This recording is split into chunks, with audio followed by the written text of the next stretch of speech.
বৰ্তা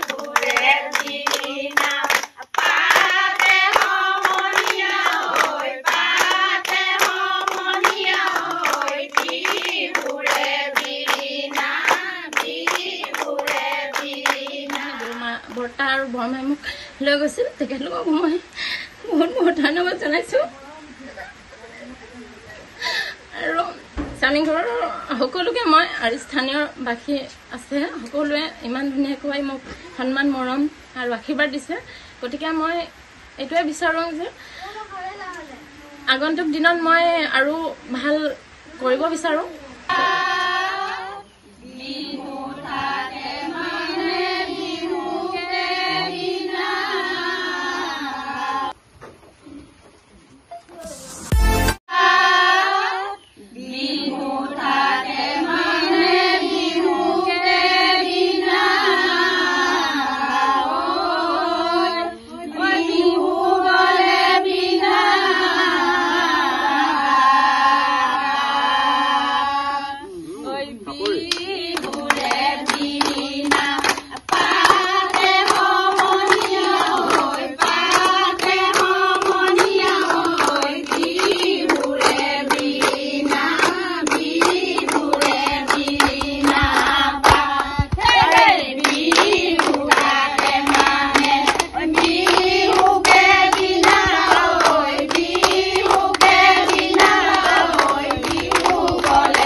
ভাল লগা এটা মুহূৰ্ত বুলি ক'ব লাগিব NB নিউজলৈ প্ৰথমে মই বহুত বহুত ধন্যবাদ জনাইছোঁ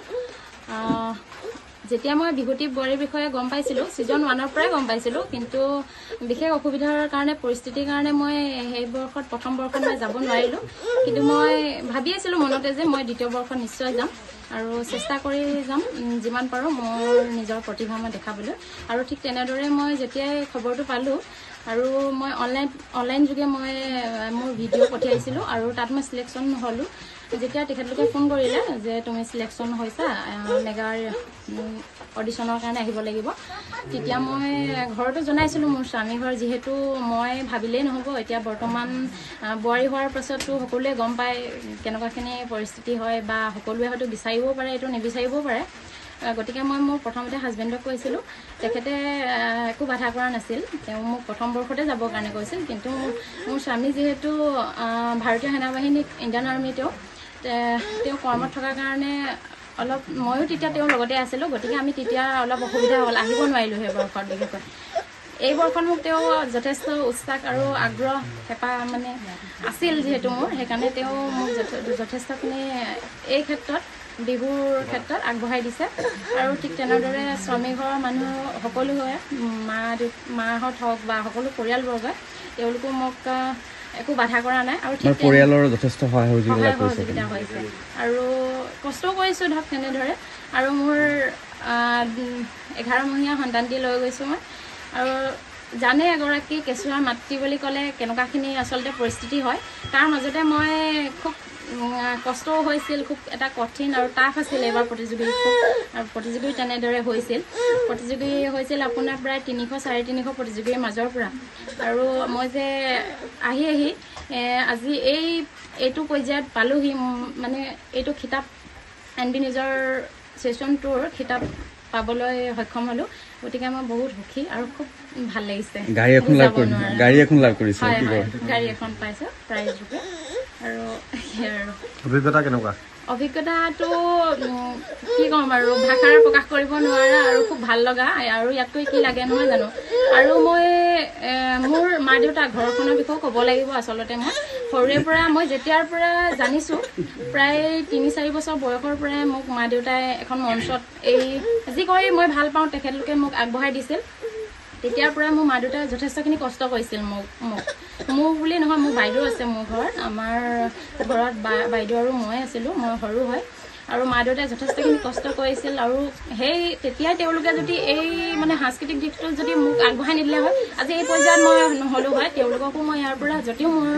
লগত নাই তেওঁলোকক মই ইয়াৰ পৰাই যথেষ্ট মানে প্ৰণাম জনাইছোঁ, সেৱা জনাইছোঁ তেওঁলোকক। আৰু লগতে মোৰ